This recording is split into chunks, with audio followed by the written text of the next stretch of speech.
আমি বলেছিলাম তৃণমূলকে মূল সমেত উপড়ে আমি ড্রেনে ফেলবো, গঙ্গাও ফেলবো না, তাতে গঙ্গাও অপবিত্র হবে। এই জয় আমি মোদিজিকেই উৎসর্গ করব। কিন্তু আমার মেয়ে দুর্গা ভালোবাসতো, সে সারা বাংলায় পদ্ম ফুল ফুটিয়ে দিয়েছে। যেভাবে আমার মেয়েকে তারা নিজের ঘরের মেয়ে মনে করেছিল, তারা তার যোগ্য জবাব দিয়েছে সমস্ত বাংলা। এটা বিচার পাওয়ার একটা ধাপ মাত্র আমি এগোলাম, আমি আমার সমস্ত সহযোদ্ধাদের নিয়ে এবং সমস্ত বাংলার সমস্ত মা বোনেদের নিয়ে। এটা শুধু আমার মেয়ের বিচার নয়, প্রত্যেকটা মেয়েদের ক্ষেত্রে যে সুরক্ষা নেই।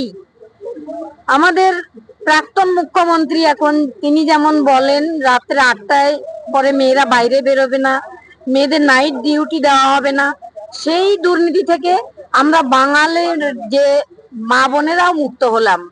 বিচার আমি সবসময় পাবো এই দৃঢ় মানসিকতা আমার আছে।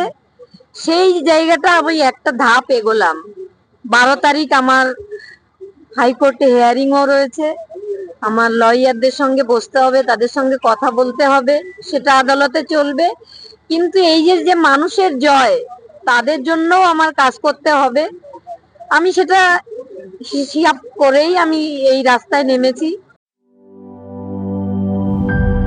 গ্লিটারের টুইন লেমন ও অ্যান্টিব্যাকটেরিয়াল ফর্মুলা বাসনকে চকচকে জীবাণুমুক্ত করে আমাদের দেয় গ্লিটার গ্যারান্টি।